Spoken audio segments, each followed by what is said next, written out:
You know, back in the Tudor age, power wasn't something you just had. Nope.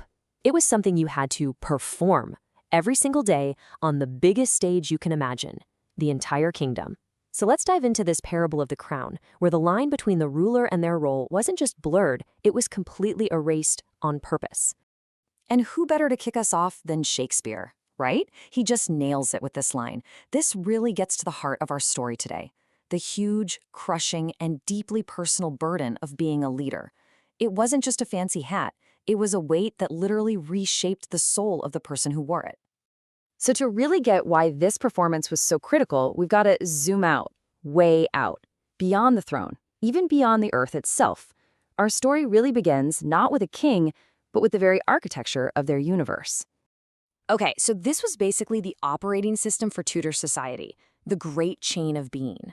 And look, this wasn't just some vague philosophical concept. To them, this was the literal, unshakable truth of how the universe worked.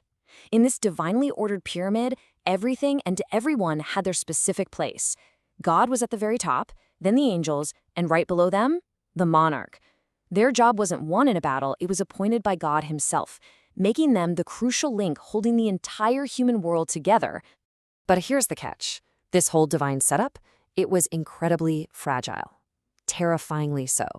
The most important duty of any ruler wasn't to build empires or win wars, but simply to hold their place, to protect their link in this cosmic chain. Because if that link were to ever snap, the consequences were, well, they were thought to be apocalyptic. I'm not kidding. A rebellion, a fight over who's next in line, an unfit ruler. These weren't just political oopsies. They were seen as acts against God, acts that would plunge the entire world, both nature and humanity, into absolute chaos. Plagues, freak storms, society collapsing, all of it was seen as the direct result of a broken chain. So what's a monarch to do? How do you stop everything from falling apart? Well, you don't just rule, you perform. Kingship itself had to become this massive, calculated PR campaign, turning the entire kingdom into one giant stage. And that gets to the heart of the problem, right? On the one hand, you have the monarch as a person, a human being who gets sick, has doubts, messes up. But on the other hand, they had to be the icon, the living, breathing symbol of the nation's stability and God's favor. To rule effectively, a Tudor monarch had to methodically erase their private self and become this public icon, performing perfection for everyone to see. And you can't have a great performance without some killer props, right? This was basically a visual language, a meaning frame, as they called it, all designed to protect the sacredness of power. It's why portraits of Queen Elizabeth barely show her aging. She was projecting this eternal mask of youth.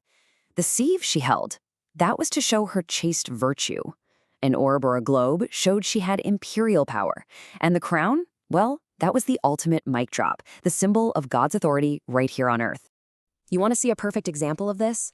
Look no further than the story of Prince Hal becoming King Henry V. He starts out as this total wild child, right? But the second he gets the crown, he puts on this very public show of rejecting his old life. This wasn't just a guy growing up. It was a brilliant piece of political theater, a dynastic rebranding to build a new authoritative persona. He became the hero king, the stabilizing force that his kingdom was desperate for. And you know what's wild? This obsession with performance and artifice wasn't just happening in the court. It was reflected in the art of the time, too. The big style was called mannerism, and it was known for its really complex, kind of weird, contrived poses and super dramatic lighting.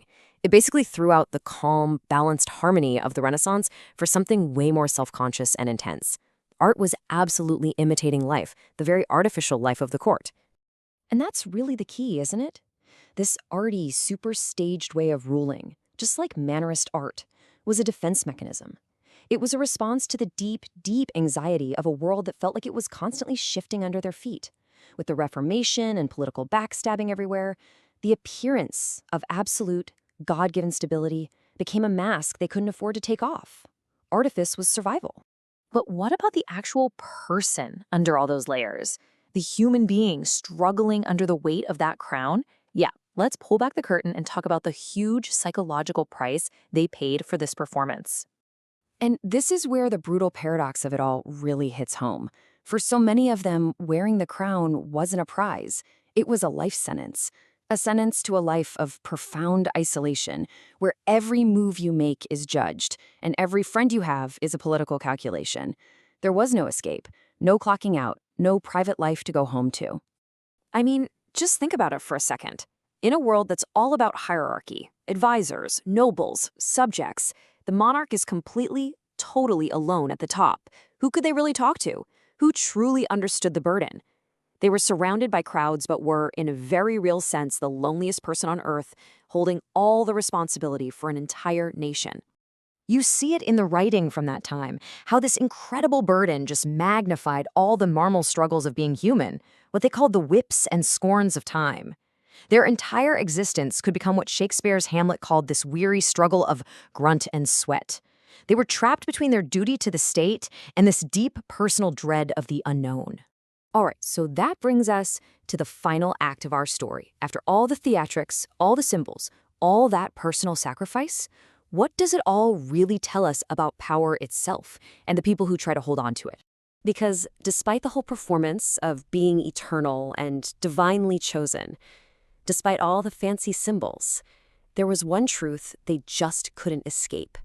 The monarch was still human, a mortal, fragile person who was, in the end, just as subject to the whims of fate and the finality of death as anyone else.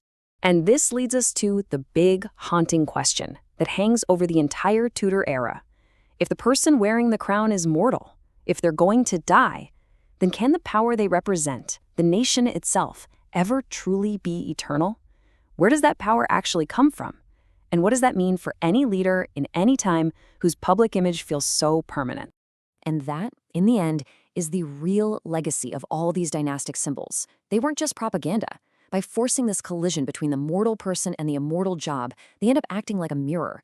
They reveal a profound, timeless understanding of truth, beauty, and the tragic, magnificent, and deeply human struggle for leadership that still speaks to us long, long after all the players have left the stage.